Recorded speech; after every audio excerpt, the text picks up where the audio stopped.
And I think it's one of the most important things to remember, whether it's demonic oppression, demonic possession, whether it's anything else that happens in life, nothing will occur without the Lord allowing it to occur. Like I tell the people here, you're either with Christ or you're with the devil. There's no in between. But I tell people, for young men, almost everybody I've met, weird things occur. It could be your parents, it could be your wife, it could be car accidents to try to shake your faith in the direction that you're going. In times of adversity but thee, O Lord of hosts, have mercy on us. In regards to encountering the devil, I figured you could be the first person on the channel to really articulate an important thing that people have mentioned in the chat, but nobody's really explicated, is the idea of demonic possession and the Orthodox Church. And obviously within our culture and the cultural milieu is the Catholic priest and the movie The Exorcist and these very radical understandings of demonic possession, which we believe is absolutely true and possible, but I think we take a little bit of a different perspective. And so could you speak to, as Orthodox Christians, how do we understand demonic possession and its relationship with sin or the perpetuation of potential sins? First of all, I'm just a young, dumb priest. So I'm no expert about these things. I think the expert was, and we can say is because he's still alive, is Grande Ephraim of Philotheo in Arizona. And anyone in his, I guess I would call it spiritual lineage, who sat at his feet and learned. I mean, we have Miranda Paisios and St. Anthony's. These are the guys, if you ever could get a hold of them to have a little chat. The reality is, and I think it's one of the most important things to remember, whether it's demonic oppression, demonic possession, whether it's anything else that happens in life, nothing will occur without the Lord allowing it to occur. Of course, the Lord honors our free will, and that includes how we live our lives and what sort of things we participate in. If we're going to participate in impurities and sinful things, things that are outside the commandments of Christ, that are destructive, we're not somehow floating around in some gray area. It's either you are, like I tell the people here, you're either with Christ or you're with the devil. There's no in between. There's no in between. Of course, if you are against the Lord, at least in the way you live your life, the devil doesn't just come right out and tackle you to the ground. He'll play the long game. He'll play the deceitful, secretive game to not make it so obvious. And I think this is what blows people's minds when they come to the true faith, the Orthodox faith. They come to know Christ as he revealed himself to the world. They say, I can't even believe this is what was happening to me. Or they become catechumens and then things hit the fan the next day. I mean, these are real things. Absolutely. Well, Father, I don't mean to interrupt you, but this was something that just happened here at my parish. I'm actually the spiritual godfather of a young man who joined, and we were telling him because the priest offered to bring him in this Holy Saturday, this past Pascha. And I was telling him about the spiritual battle and, hey, be careful, things are going to ramp up, but don't be afraid of it. Just keep going forward, attending services. And unfortunately for him, his anxiety ramped up. This was something that he was dealing with, I guess, earlier in his life. It's kind of dissipated. And as soon as he was informed 2 weeks before that he was going to be brought in, he'd been a catechumen for a year, it started to come back. And unfortunately, he hasn't been back to church since Holy Saturday. And this is something I reach out to him, I talk to him, but this is a real thing that what's he say to you? He just says it's too much. Yeah, he just says the anxiety is too much, that he wasn't even driving, so he couldn't. Not only could he not come to church, he said that he couldn't go to work, and he was on work relief. And he hasn't been back yet. And we've said, hey, do you want to just come for men's group? You don't have to come for liturgy. But I think a lot of people listening, when we talk about welcome to the arena and the spiritual battle, once you get brought in, some people think it's kind of a joke, or maybe it's like a symbolic. And I tell, especially for young men, at the same time, we had an older man who came into the church and he had a euphoric experience. And then, but I tell people, for young men, almost everybody I've met, weird things occur. And it could be your parents, it could be your wife, it could be just strange things occur, car accidents, to try to shake your faith in the direction that you're going. All the above. And if if these things wait until they are about to be brought in, that's one thing to say. I mean, so much happens right after you're made a catechumen. And this actually reminds me of, I don't know how many months ago it was, we were making catechumens here in the church. And so I take them to the back, I do the exorcism prayers, the renunciations, the affirmations, all of these sort of things. And I'm smiling for a reason, I'll tell you why.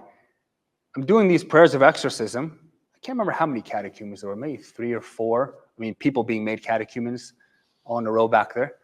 And suddenly all the lights in the church started blinking, but it wasn't not just flickering because the power cut out. It was here, and then it was there, and it was that one, and then it was that one, and it was the main chandelier, and my back is turned.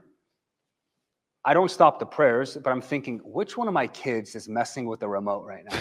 I'm thinking, which one of them got away? And one of the adults in between one of the prayers told me, it's no one. It's no one. This continued. This is in front of the whole parish. This is a Sunday morning at the end of Orthodox, after the doxology, before the liturgy starts. And so everyone witnessed it, and I was able to say a few words about it, how real it is, and how serious it is. This prank with the lights, it didn't stop until, I believe it was the aligning with Christ in the beginning of the Nicene Creed. And it stopped. Wow.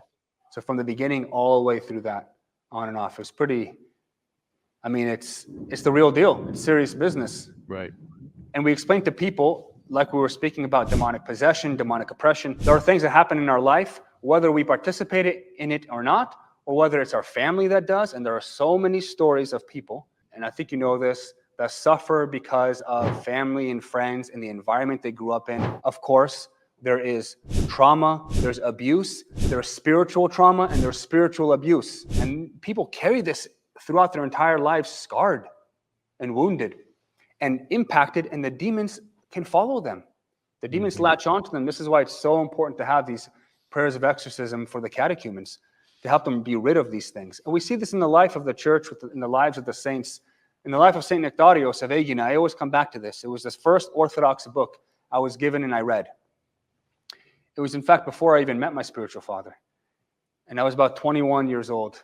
I was kind of coming to my senses a little bit with God's help at that age. And I remember reading the book, and it was speaking about how St. Nectarios freed a young girl who was possessed by a demon because her father cursed her. Her father cursed her. Her father blasphemed, used the Lord's name in vain, and the demon went into the daughter. Wow. Do you see how we impact each other? And this is over in Greece, of course. I'm from Lebanon. I can easily picture this with the Mediterranean loose tongue and temper. The things you say, it's a terrible joke, but it's a joke, but it's actually serious and real and disgusting. When you are being cursed at, rebuked, whatever it might be, by a wild-tempered person in Lebanon, let's say, the words they say are actually against themselves, the curse words, and against your mother and against this and that. This impacts everybody. I mean, if you just take that and you connect it with Elder Thaddeus's book, Our Thoughts Determine Our Lives, how we can sow peace in the world by our thoughts, or we can sow evil in the world by our thoughts. And of course, more than our thoughts are our own words, which come from the thoughts. These things are so related and so connected, and it's so serious. We're kind of jumping around a little bit, but I can't think about explaining much about demonic possession without mentioning that how the Lord, nothing happens without the Lord allowing it. Of course, in union with our free will, the choices we decide to make on how to live our life and the sort of things we decide to participate in, which I hope we can get into. All sorts of things people are participating in today, as they always have been, and probably even more fervently today, and probably with less of an excuse. At the same time, we have to explain the difference between possession and oppression. I have heard, and I have learned, and at least I should say I've been told, demonic possession is much more rare than demonic oppression. Okay, demonic oppression. It doesn't take much to be oppressed by the demons. if you want to participate in psychic readings, you want to participate in rubbing crystals together in the river underneath a moon, dancing around because you think it's going to help your emotions and it's going to help you manifest the future.